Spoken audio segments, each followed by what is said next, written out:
there, and happy Wednesday. Welcome to a Slice of Pie podcast where we talk about people in Pawleys Island, Murrells Inlet, and Georgetown. My name is Kat Loftus, and this is episode 20. This week, as we are enjoying Thanksgiving with our family and friends, we're also starting to think about the holidays and fun things to do during the holiday season. And something that many of us like to do here in Georgetown County on the Waccamaw Neck is going to Brookgreen Gardens to see Nights of 1,000 Candles. If you've never seen that, you should. It is an amazing display of lights on the trees, on the walkways, candles floating in ponds. There's music playing. There's drinks and beverages and food to eat and food trucks. There's so many great things. So I thought, who could we talk to that would tell us everything we need to know about Nights of 1,000 Candles at Brookgreen Gardens? So Anna Lovell came to mind, and she agreed to sit down and talk with us. So you're really going to enjoy listening to Anna. Many of you may know her from when she first moved to Pawleys Island. She used to work at our first little Starbucks. It was over there at Litchfield by the Sea, the little check-in area for the hotel. At that location. So she did that for several years, and then she got hired at Brookgreen Gardens, and now Anna is the assistant director of private events at Brookgreen Gardens. So she also helps a lot with all the weddings and special events that are held at Brookgreen Gardens. But I think it's all hands on deck when it's time for Nights of 1,000 Candles, which they start decorating for in September. So you're going to hear all about what it takes to make this work and make it happen, all the staff member and volunteers, and how you can get a ticket. Maybe if you can't get a ticket this year, definitely go ahead and start planning for 2024, because it is something to see, should be on your bucket list. It is absolutely amazing. So I hope you will enjoy episode 20 with Anna Lovell talking about Nights of 1,000 Candles at Brookgreen Garden. Hi, Anna. How you doing today? I'm good, thanks. Thanks for having me. Yeah, thank you for joining our podcast. This is episode 20 of a Slice of Pie podcast, and today our guest is Anna Lovell. And I've invited Anna on here to talk about Brookgreen Gardens and Night of 1,000 Candles. Is that how you say it? Nights of 1,000 Nights Candles. of 1,000 Candles, okay, which is so wildly popular and everybody wants to go to now. But before we start talking about that, Anna, will you just tell everybody about yourself, like just where were you born? Where'd you come from? Sure. I'm from a small town in Indiana called Greenwood. It's just south of Indianapolis. Uh-huh. And I was raised there. I went to Indiana University, go Hoosiers. Okay. That's where I met my husband. Uh-huh. And we moved to Pawleys Island in 2012. Okay, your husband's Kirk Lovell. Okay. Mm-hmm. And so y'all live in Pawleys Island now. You've lived here how long? Since 2012. So about 11 years. Uh-huh. Mm-hmm. So why did y'all move to Pawleys? We moved here for my husband's job. He was got hired as the director of the Myrtle Beach Airport back then. Uh-huh. And so he was there until about almost 4 years ago when he left to go back into consulting, which is what he does now. Okay, cool. And tell us about your children. We have 4 children, Mm-hmm. Sam, Piper, Zoe, and Gage. Uh-huh. And Sam and Piper are out of college and grown. Zoe's in college at University of South Carolina. Uh-huh. And Gage, our youngest, is a junior at Waccamaw. Okay, great. And we just appreciate all the good things they've done for Waccamaw High and I'm sure very successful University of South Carolina too. Mm-hmm. So when you first started working here, was your first job at Brookgreen Gardens? No, I worked at Starbucks. That's right. At the resort. Right. Yes, Uh-huh. that's the first job I got when we moved here, and that's how I met everyone I know. And I think You that was had the only Starbucks in Litchfield. At the Litchfield by the Sea, Yes. right? Yeah, I remember that one because that was our only show in town. So I guess you had to learn to become a barista. I became a barista, and I'd never been one before. And so Is it hard to learn how to make all those it's drinks? easy. Really? Yeah, and what I did, because I was so nervous to make drinks for people, is that I just cleaned all the time, and then they finally made me start making drinks. So I'll just clean. I'm not going to make anything. But then once you get the hang of it, it's super easy. Well, good. Okay. Well, but I worked there for 9 years, and I started at Brookgreen in 2017, but I still worked there until a few years ago, just because I just worked when they needed me. So you probably met everybody in town, at least every teenage and every young girl. Right. Well, and mom, you know. Yeah, well, great. Now, what a fun. That is a fun job. All right. Now let's move on to your job at Brookgreen Gardens. So you were originally hired at Brookgreen to do what? I was in group sales and marketing, and I did that for about 5 years, and I loved it. That's when the big motor coaches of people come in for tours, and you arrange their itineraries and plan their days there. And it was really fun, and you're just promoting the gardens to groups. Do you ever do the school groups or no? No, that's a different department. That's our Okay. creative education department. They handle the field trips and all Mhm. that kind of stuff. Okay. So, and then you moved from that job to what is your current job now? I'm the assistant director of private events now. So now I handle all the weddings, all the proposals, all of the photo shoots, and anything that's a not public event. So all private events. Like I've got businesses that rent out the holiday cottage for like management meetings, or I've got weddings or parties or rehearsal dinners or all that kind of stuff. So I would do that now in addition to the groups. So if somebody wants to talk with you about having their wedding there or renting out the little house, what's the contact information? How do they get to you? They would just email me at Brookgreen. Is that on the website? It is. It is on the website. So what's the website for Brookgreen? Brookgreen.org. Brookgreen.org. Okay. We'll include that in the description. Yes. Okay. So I want to ask you a few questions about Brookgreen before we move into Nights of 1,000 Candles. Okay. So Brookgreen was originally owned by Archer and Anna Hyatt Huntington. They founded it in 1931. It opened to the public in 1932 and became the first sculpture garden in America. But did they actually live over on the other side? Well, they built their home on the beach in Atalaya in the Huntington Beach State Park. Yeah. We own the state park. State pays us rent for it. That's part of our property. Right. But they came down from New York to look at the property because she had contracted tuberculosis and she needed a warmer place to winter. So they bought this land, brought power and electricity and modern technology to Georgetown County, and then they decided to open the first sculpture garden in America. It was all her art at the beginning, and now it's still American figurative artist. I want to go back to what you said about power and electricity. Were they responsible for getting the electricity here? When they developed the property to make it a garden, they brought in. It was during the Depression, and so they hired people that lived on the property. And they brought roads in, they brought power in. And the only way to get to Brookgreen at that time was on the river. Oh my gosh. So Highway 17 wasn't there. They developed all of that. Wow. Well, we owe them a debt of gratitude for sure. Okay. So they bought it and they were owning it and living here when they opened it? They would go back and forth. Did she recover from the depression? Yes, she died in 1973 at 98 years old. So she did recover. Okay. So was she a sculptor? She was a famous sculptor. Yes. And actually in 1910, she was one of a few women in the world making $50,000 a year at that time doing her art. Wow. But all the sculptures that are in Brookgreen Gardens now are there some of her sculptures there? We have about 100 of her sculptures. And then others from other Everything artists. all the other ones are American figurative artists, meaning they're either naturalized Americans or American citizens, and it's all figurative art, meaning you know what you're looking at. It's not abstract. The two fighting horses at the front. Fighting stallions. Okay. Who? Anna Hyatt Huntington. She did those. Those are hers. I wonder how long it took her to do that. They're beautiful. They're gorgeous. So much talent. Okay, so they moved here and they developed that, and it opened in 1932. Did you say to the public? Yes. Okay. Would the public come up like where 17 is now to get into the park, or would they come by boat to get into both? Okay. By boat. Until the road was built, they came by boat. Okay.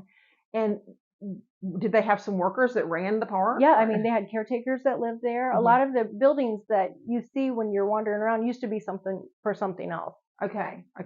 Like back in the children's garden, there's the building that walks you into the Brown Sculpture Court where the open air sculpture is. That used to be the caretaker's house. Right. But there is still a caretaker that lives on. There is. Mike Ammon still lives on property. Yeah, because I know his son Sawyer and my. Are you the same age as Cuddy? That's right. So yeah, Miss Julia, and then there's Freesia. Right. I love their whole family. They have a great family. Great family. Okay, so how many acres does Brookgreen Gardens cover? 9,127 acres. Wow. It was 4 rice plantations. It was 4 rice plantations. And how much of that property does the public see? Maybe 400. Only 400? And there's 19,000? 9,100 acres. Oh, 9,100. And is that just on the west side of the property, the river side of the property? Yes. Well, I mean, Huntington Beach State Park is ours. Some of that's developed, so I don't count that in the 400. I count the 400 like the Sculpture Gardens, the Low Country Center, and then the zoo, like everything that you could visit. Okay. So now, and people can become members of Brookgreen Gardens. We love members. Okay. But let me get, so how many are on staff? How many people are We employed? have about 140 employees. We have 140 on staff, but we Okay. have over almost 500 volunteers.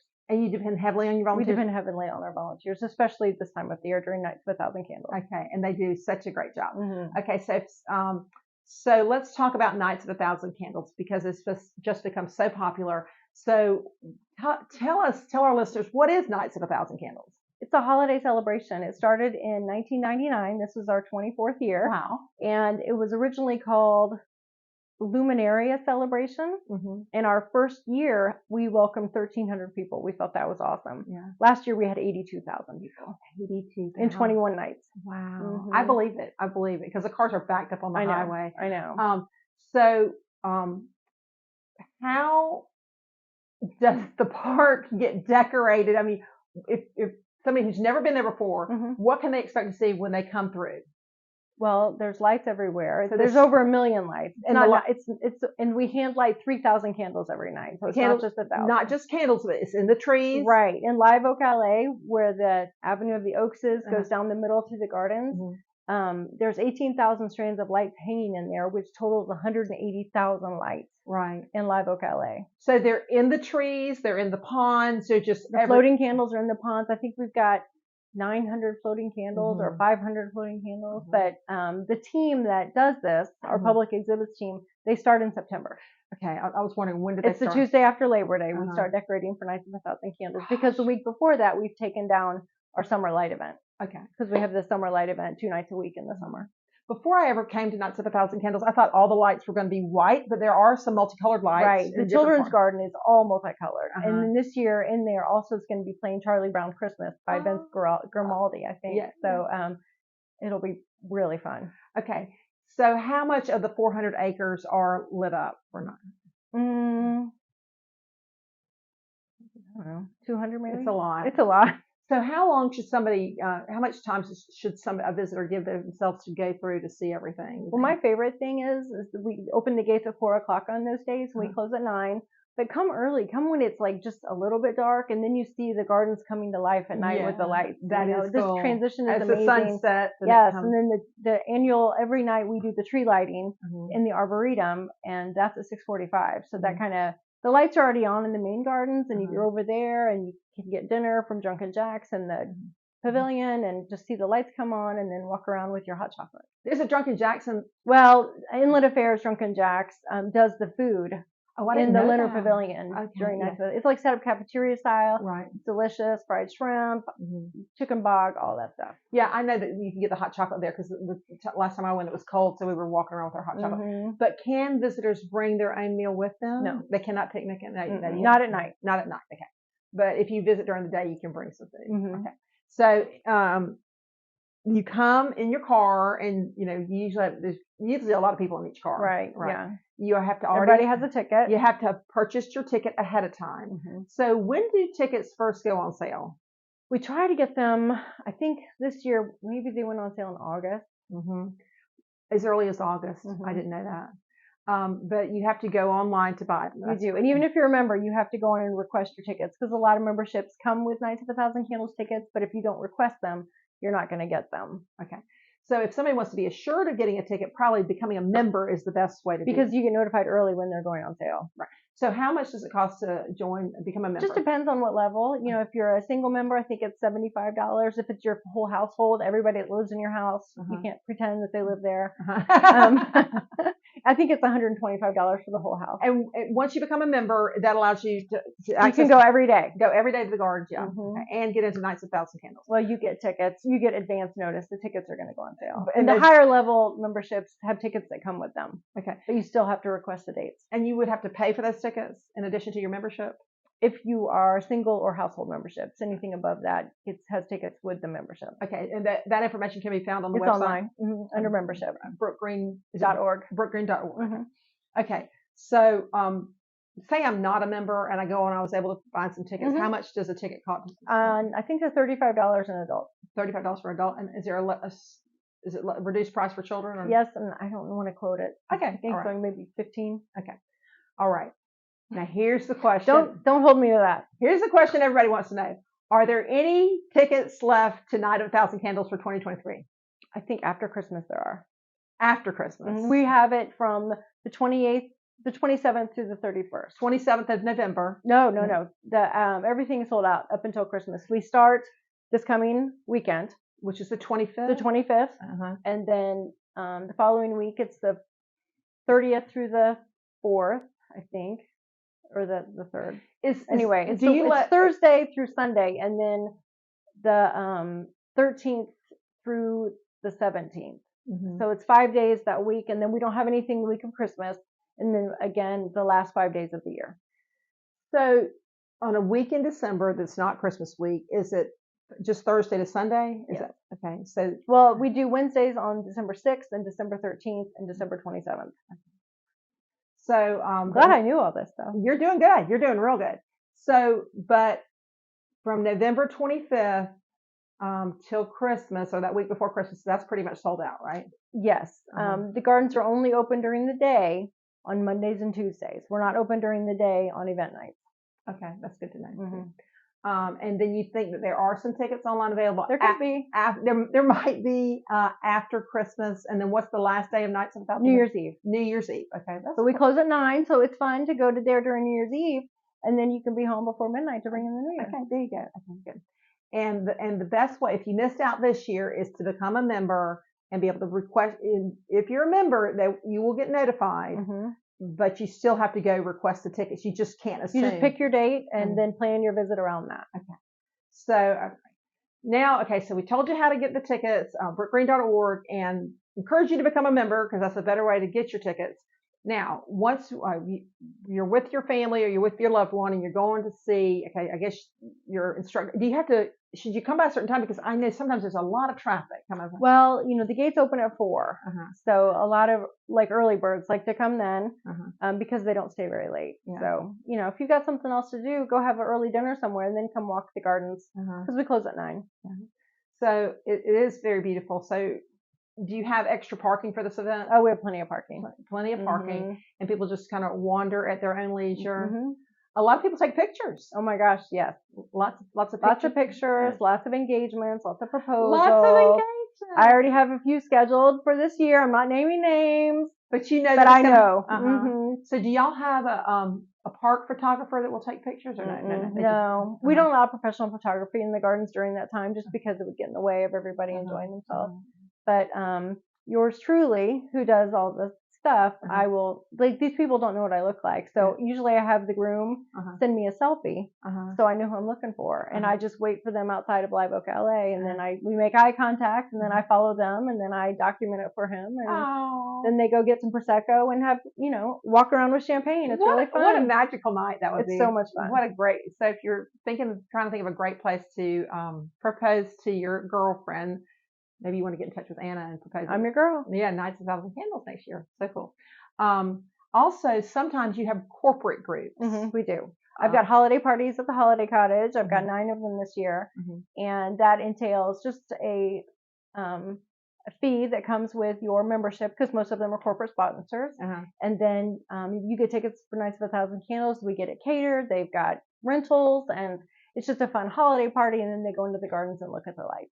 Okay, so I know our company, Peace Sotheby's Realty, we're a corporate sponsor, and I know, so would that give that company so many tickets to get in? It just depends on what level you have. Yeah.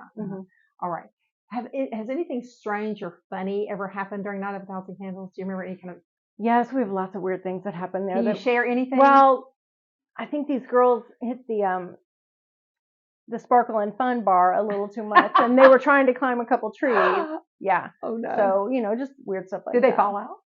I don't remember. We were just so shocked that somebody would try and climb a tree during Nights of 1,000 Candles. So no tree climbing. Please, no tree climbing. It's not safe. Anything else strange or weird that's ever happened during that time? Oh, I can't tell. Oh no. I know. Okay. So people need to behave when they behave. Yeah. Keep your clothes on. Keep your clothes on, please. That's not anything anybody needs to see. Don't jump in the pond. Please, no. Don't drink the pond water. Right. And the cranberries in the Brown Sculpture Court are not solid, so you can't walk them in because you'll fall in. Oh, gosh. There's 530 pounds of cranberries in there. People have tried to walk. Yeah, somebody tried to walk on it and they fell in. Don't go in the pond. One was our mascot dog. His name's Angus, and he was a puppy, and he stepped on it and he fell in the water. Oh, poor puppy. Yeah. So just go in and enjoy and have a good time, but please don't go in the ponds and don't go in the trees. But it certainly is something to see. It's certainly a bucket list item Right. if you've never seen it. So we're looking for it. So talk to me about the volunteers. How many people does it take to prepare? Every night. Well, there's 12 full-time employees on that team that puts everything together. And they start in September. They start in September, and then a lot of the volunteers wrap trees. We have volunteers that wrap the trees. We've got volunteers doing everything. Like I had a group of ladies at the cottage with me last week putting together the s'mores kits. And so they had an assembly line of graham crackers and marshmallows and Hershey bars and the bags, and they just did it in order. They put 500 packets together for me. Okay, so if you purchase some more kit, do you go somewhere to? There's a fire pit at the Leonard Pavilion, and you can make s'mores out there. Oh, I didn't know that. You get 2 s'mores per pack, and I think they're $8, and really fun. Well, how do you roast the marshmallow? Do you have a stick? We have stick. Oh yeah, we have the sticks there at the fire pit, okay. like big bamboo sticks. That's really cool. Mm-hmm. Have you always had the s'more kit? We have. Okay, I didn't even know that. Yeah, you can purchase those at the Leonard Pavilion beverage counter. Leonard Pavilion beverage station, just where the food is. Okay. And you just buy it there, and then the fire pits are right behind you, and you go out there and get your stick and make your s'more. Very cool. Okay, so you have people wrapping the trees, you have ladies making the s'more kits. What else are the volunteers? Putting out the candles, putting out the pillars that have the hurricane glasses on them. Right. They also light the candles and blow them out every night. And we have to be careful when we blow them, because if you blow them too hard, then the wax gets on the glass, and we have to clean those because we want it to be spectacular. So who flips the switch every night? How do you get all the lights turned on and the candles lit every day? We do it we turn the lights on early so they're on when people start arriving. Yeah. And then we light the candles we have a 3:30 meeting every day with everybody that's volunteering and working that night. And then we go out and light the candles. It takes about 30 minutes to light 3,000 candles with our team. So you probably assign some volunteers. They have special areas. That's your go area. To. You go light here, you go light here. And then I guess somebody's standing somewhere near an electrical box that turns the switch on. Plug it in. That's just so cool. We just get so excited every night when we plug it in and it goes off. We're like Clark Griswold going, woo! That is so cool. And it's worked every time. That you've had an episode or two where maybe it didn't. Maybe. But no, I never heard that it didn't work. There's never any trouble. And then also every night at 6:45 we start our tree lighting, which is over near the Leonard Pavilion. And we have a musical guest, and they come out and talk and sing, and then we do a countdown. We do some carols with children, and then we switch those, and then those come on. So that's fun. In the unfortunate event that it rains, what happens? Rain or shine. So if you have a ticket and it's raining that night, you just need to come on? You can exchange it if there's dates available online. Okay. But you could still walk through with your umbrella. It's beautiful with the rain and the extra sparkles. It's extra pretty. Okay. So we always say that. Okay. So the volunteers and the staff start in September, and they're wrapping trees, and I'm sure they're not setting out candles at that time. There's no candles out yet. They'll come out Friday or Saturday. Yeah. So the candles don't get put out until before the first night. Right. Correct. Mm-hmm. Right. Yeah. The pillars are out. The hurricane glasses are out, but there's no candles in there yet. And then when everybody leaves, then the volunteers go back and we start blowing out the candles at 9:00, and then we unplug at about 9:30. That's really so cool. Well, we're just so grateful for the staff and the volunteers at Brookgreen Gardens for providing this for everybody to see. It certainly is a wonderful, magical event that people just want to go to every year to include in their holiday tradition. It's a lot of family tradition, especially at Thanksgiving time. The tickets for the weekend of Thanksgiving sell out first every year. Is that right? Well, that makes sense. Yeah, because everybody's in town, and what a great place to go to. Well, and so you're always, in there somewhere. Do you work? I'm always there. You're every night for 9 to 5. I am. Because I oversee food and beverage too, so I've got all those beverage stations. We've got to make sure we've got our hot cider and our hot chocolate and our prosecco on tap and all that. So, does your family get to go through? Sometimes they want to go. Usually they don't. But they fit through. We have tickets. Yes, yeah, we go. It's a fun family event too. Okay. But they don't let me wear my name tag because they don't want people talking to me. They don't want anybody asking me questions. Such a mom of teenagers and college students, right? Please don't talk to our mom. Please don't talk to her. She doesn't know anything. Yeah, that's what I always say to my kids. That's just one more service I provide. Embarrassing you. Right. It's just our goal in life, right? We don't really mean to. It just happens sometimes. Well, gosh, thank you so much for all the time. Thanks for having me. It was really fun. Yeah, time, effort, and energy you've put into making this a beautiful event for our area, for our little town to have such a magnificent event. Our staff is spectacular. We have a great staff, and they do a great job. It really is. I'm proud to be a member. Well, great. Well, thank you. And thank you, Brookgreen Gardens, for being here in Georgetown County and just helping all of us to celebrate this wonderful time of the year. We hope you have a lot of luck, and I hope it goes well, smooth, just like every single year. And we look forward to seeing you soon. Thank you. Happy Bye. holidays. Have Bye. a Merry Christmas. Bye, Anna. So Anna and I were talking after we turned off the camera, and we thought of some more things we need to let everybody know. So I was asking Anna, how does each one of your personal day go when you get up in the morning? What do you do when you have to get to Brookgreen? So you were saying, well, I get there. Today was a crazy day. We had the deliveries from Southern Crown of our keg trailers and our Prosecco taps, and those are so important. People love to have some Prosecco when they're wandering around the garden. So how do all those taps work, and where are the taps? The keg trailers are at the Pegasus Lawn, where we have a beverage tent, yes, and Prosecco. Uh-huh. And then we've got another one at the Leonard Pavilion, where Drunken Jackson and Inlet Affairs has their food set up. Yeah.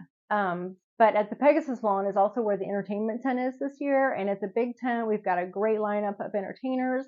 They have 3 shows a night. I can't remember the list bands. now, but they're all on the website if you look at the event. But there's seating underneath there this year. We haven't had that since before COVID, so it's nice that we're getting back a little bit normal. Yeah, about how many people can sit under the tent? I think we have about 150 to 180 chairs. So people just are coming and going. They can come and go. There's picnic tables outside. There's food trucks. So we've got 3 food trucks a night. What kind of food trucks? Oh my gosh, we've got Black Cat Kitchen, which is wonderful. Fish Shack, Surf Dogs, Stu's Q, Let's Ride Barbecue, the Hot Dog Wagon, and then we have a new one this year called Happy Face Funnel Cakes, and it's going to be all like fair desserts, like funnel cakes, deep fried Oreos, deep fried Snickers. So he's going to be there every night except one, and the other nights there's 3 food trucks there per night. Wow, that sounds like a lot of fun. It's like a festival atmosphere over there with the hanging lights and the picnics and the music and all the candles. It's beautiful. Okay, so if you want to find out who the entertainers are, we just go to brookgreen.org. Go to the event page. And there's an event page for Night of the Elves. Okay, great. Thank you so much. Thanks for letting us know about that. Right? We always forget something. That's all right. That's all right. Well, thanks for coming back on. Okay, we'll see you soon. Bye, Anna. Anna Lovell did a great job talking about Nights of 1,000 Candles at Brookgreen Gardens. If you've never done that, you need to put it on your bucket list of things to do. To get tickets to Nights of 1,000 Candles, you go to brookgreen.org and click on the event that you see right there. They might have some tickets left after Christmas, because I believe they keep going until New Year's Eve. So maybe you can still get some tickets that way. And if not, go ahead and put it on your list for next year, for 2024. It's just something to see. You can also become a member. Members get notified first about when the tickets are available, and some memberships actually come with tickets. So that's very helpful to know. I also wanted to let you know, if you want to know more about Brookgreen Gardens, you can go to brookgreen.org, obviously, and they have information there. And there's been a book that's been published called Brookgreen 101. And one of the staff members who currently works there, Robin Salmon, is the author of the book. And Robin is she's the vice president, let me look at my notes, vice president of art and history there at Brookgreen Gardens, and she's also the curator of sculpture there. So that would be a nice Christmas gift to give to somebody, Brookgreen 101. Also, a little bit more about Brookgreen Gardens. If you did not know, it was a former rice plantation owned by William Alston, and he passed it down to his son, who passed it down to his son, subsequently through the years, until the Huntingtons came down and purchased it. And Anna Huntington wanted it because she was a sculptor, and she was a renowned sculptor. And at the entrance to Brookgreen Gardens, if you haven't ever seen it, there's 2 humongous big horses, and 2 men are on the horseback. It's called Fighting Stallions, and she did that too. She just did a lot of the sculpture that are in the gardens, and there's other sculptors who have put their work there too. So you want to see that. Also in Brookgreen Gardens, there's during the day when there's not Night of 1,000 Candles, there is botanical gardens. There's a zoo with live animals, great for children to see, a low country zoo. What else did I write down here? There's historical sites that you can wander through on the trails and see all those different historical sites. There's old rice fields left in there, and obviously the sculptures are in there too. So just so much to take in when you go to Brookgreen Gardens. It's a great place to go. You can bring groups in there And you can bring a whole charter bus full of groups can go in there, and you can take a whole group of people through there, which is super cool. And I know they've held corporate events there and fundraiser gala events there. So a lot of weddings are held at Brookgreen Gardens. So many different things to appreciate and do at Brookgreen Gardens. I hope you've enjoyed this episode of A Slice of Pie podcast, our episode number 20. And I hope you have a great Thanksgiving week with your family and friends, or just if you're eating by yourself, I hope you enjoy that too. I hope your football team wins this week. And until I see you again, God bless you and have a great week. See you soon.